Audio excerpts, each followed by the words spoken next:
Gracias por continuar con nosotros. Estamos hablando sobre lo que va a tener el próximo gobierno, los retos que van a haber.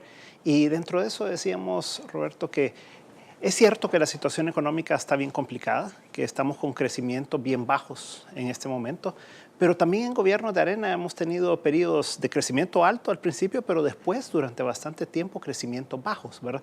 Entonces, la pregunta es, ¿cómo hacemos para romper eso? Porque si en gobiernos de Arena teníamos crecimientos bajos y ahora lo tenemos también en un gobierno del FMLN, entonces, ¿cómo hacemos para que un próximo gobierno pueda romper esa tendencia que hemos traído, pues? Bueno, primeramente, déjame redondear la idea del crecimiento y la parte fiscal y luego abordo el tema. Ciertamente, el crecimiento no ha sido uno de los elementos notables de los últimos 15 años. La economía creció bien hasta 1997, más o menos, a tasas superiores a 3%, pero de entonces para acá el crecimiento ha sido bastante pobre. En otras palabras, en los dos últimos gobiernos de Arena y en este último el crecimiento ha sido pobre. Pero en este periodo se ha acentuado un poco más, ¿verdad? Pero aquellos dos gobiernos también experimentaron crecimientos bajos. Y en la otra área que es importante ponerla enfrente y que quizás es la que requiere bastante seriedad para abordarla es el problema fiscal. El problema fiscal actualmente nos encontramos con déficit promediando 4%. Eso es aproximadamente 1.000 millones anuales que no logramos cubrir y que hay que endeudarnos. Eso es lo que nos va presionando la deuda paulatinamente. En otras palabras, el gobierno vive con 1.000 millones por encima de sus capacidades de recaudación. Eso ha llevado la deuda de 42% más o menos a alrededor de 60, 59 por ahí, más o menos. O sea, unos 16 puntos de aumento. Pero también en los dos gobiernos anteriores de Arena se aumentó la deuda de cerca de 28 a 42. Entonces, es un problema que ha sido bastante recurrente, aunque en este último periodo ha sido más acelerado. Por esa razón, es importante que el problema se aborde con seriedad. Un problema paralelo a este, que es natural para un país que tiene problemas fiscales, es que no hay liquidez. Es decir, no hay dinero en las cajas del gobierno para funcionar durante el año.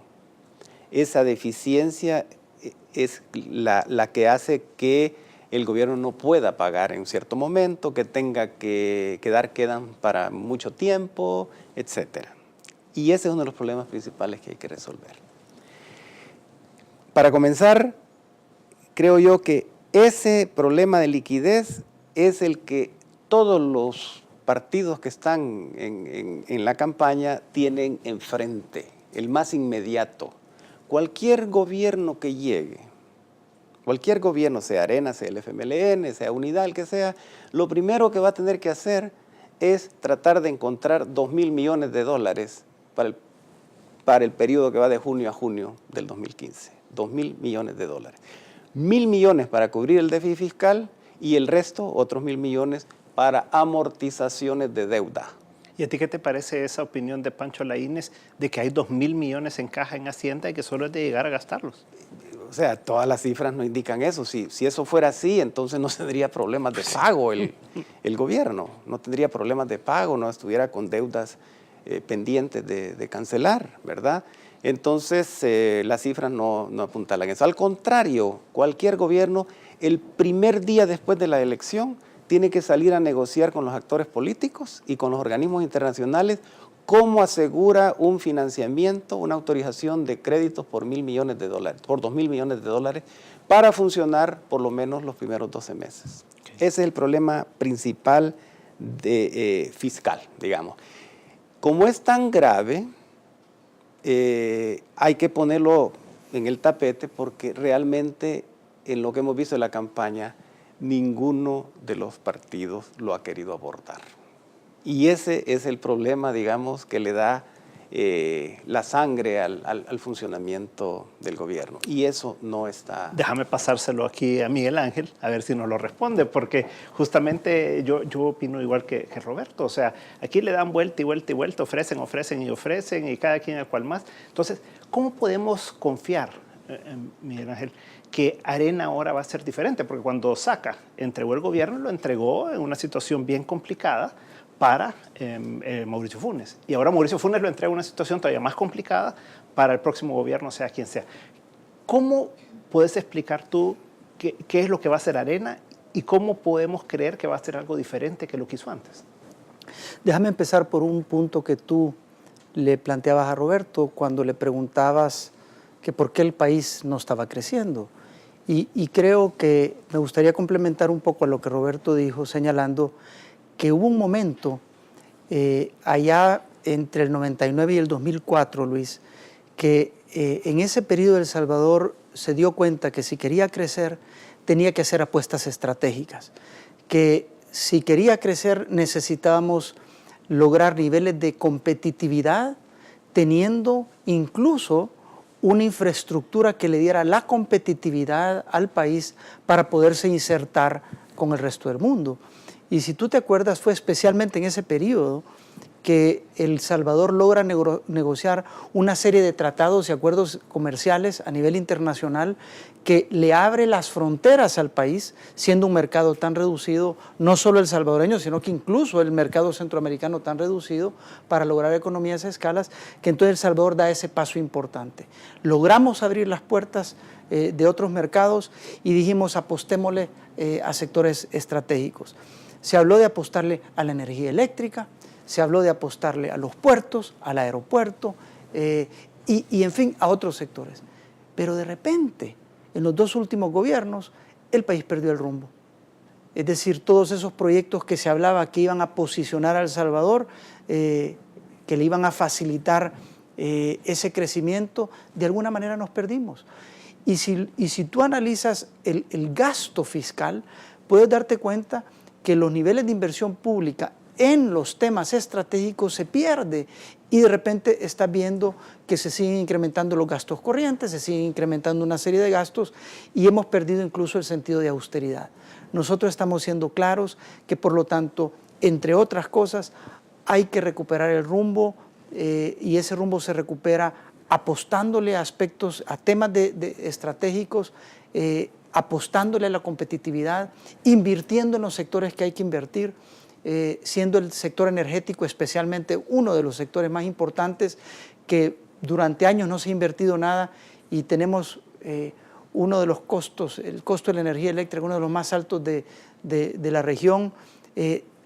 Tenemos que apostarle a los sectores estratégicos e invertir en ellos, así como también acompañar ese esfuerzo con una serie de... Pero en el seguimiento a lo que dice Roberto, o sea, 2.000 millones de dólares plantea Roberto que va a necesitar el próximo gobierno.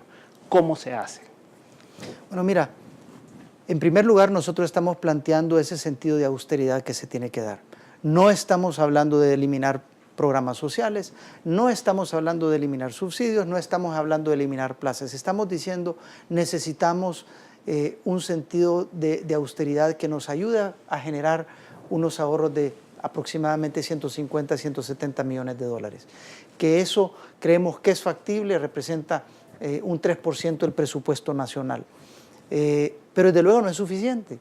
Y concordamos con lo que plantea Roberto, que nosotros vamos a necesitar, no concordamos en las cifras, pero sí estimamos aproximadamente 840, 850 millones de dólares el primer año, lo cual nos obliga a sentarnos con Fondo Monetario Internacional, recuperar el acuerdo de stand-by y ciertamente esto va a requerir tomar ciertas decisiones en consenso con las demás fuerzas políticas. ¿Y va a haber incremento de impuestos?